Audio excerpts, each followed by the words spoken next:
It's history's worst crime. Millions of men, women, and children killed in the Holocaust. It led to history's worst miscarriage of justice. The vast majority of the perpetrators of Nazi crimes against humanity, murder, rape, enslavement, torture, got off scot-free.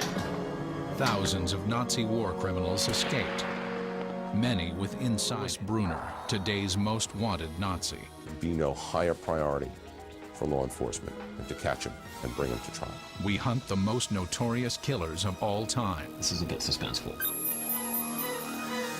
On Unsolved History, Hunting Nazis.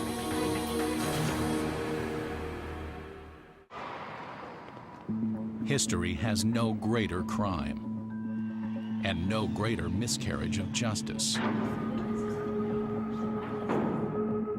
Nazi criminals are going free every single day in this country and many others.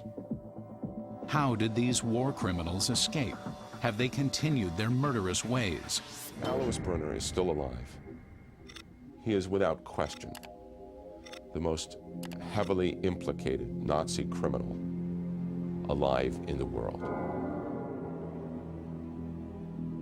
To get to Brunner, we start with lessons from the life and death of Auschwitz concentration camp doctor Joseph Mengele. It was Joseph Mengele who frequently met the trains that brought in new shipments, so to speak, of Jewish victims, men, women, and children.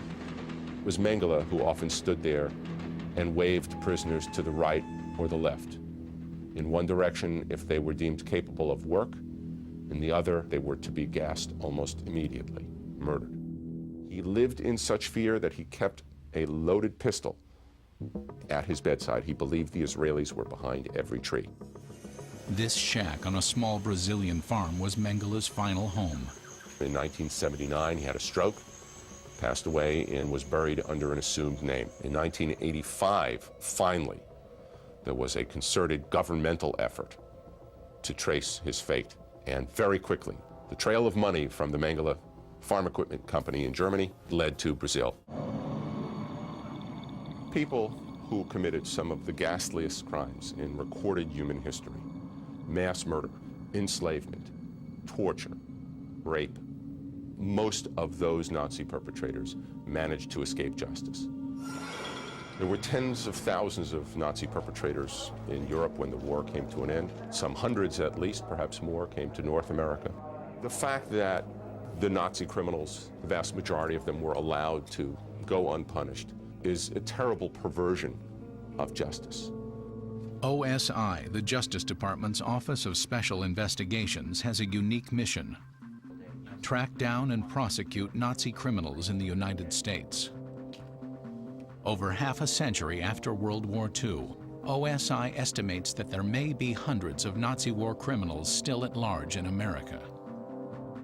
The overwhelming majority of Nazi criminals who came to the United States after World War II got here the old-fashioned way, by lying about their wartime pasts. It was quite easy to get a false identity to help one get away.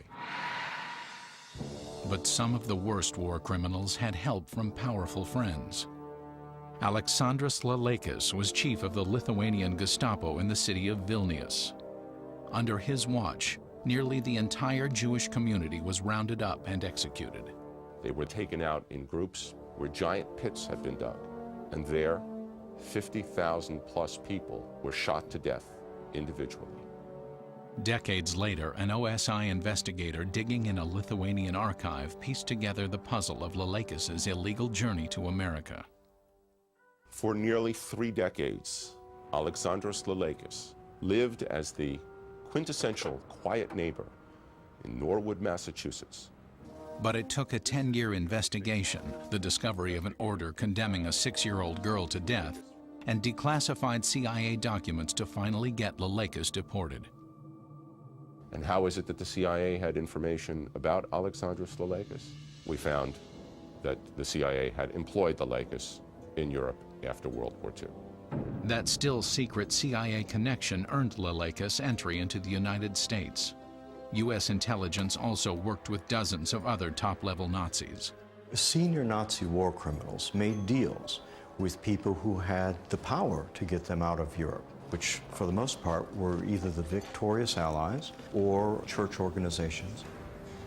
Before the Nazis developed gas chambers in the camps, they killed many, many Jews by using specially constructed gas vans. Those vans were constructed so that the exhaust could be pumped into the back of the van where the victims were locked up. They died a very slow, excruciating death.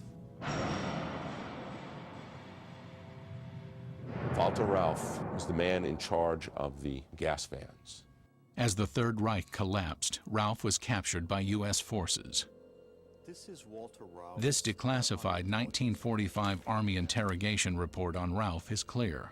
Rauff is considered a menace if ever set free, and failing actual elimination is recommended for lifelong internment. Rauff wasn't eliminated, just the opposite. Rauff managed to escape after the war by making a deal or agreement with American intelligence in Switzerland. The Nazis were arguably the only real winners of the Cold War, because after the end of hostilities, the democracies and the Soviet Union were squaring off. They lost interest in the perpetrators of the last war. Living with his family under his real name, he settled into a comfortable middle-class life. Rauff died peacefully in 1984.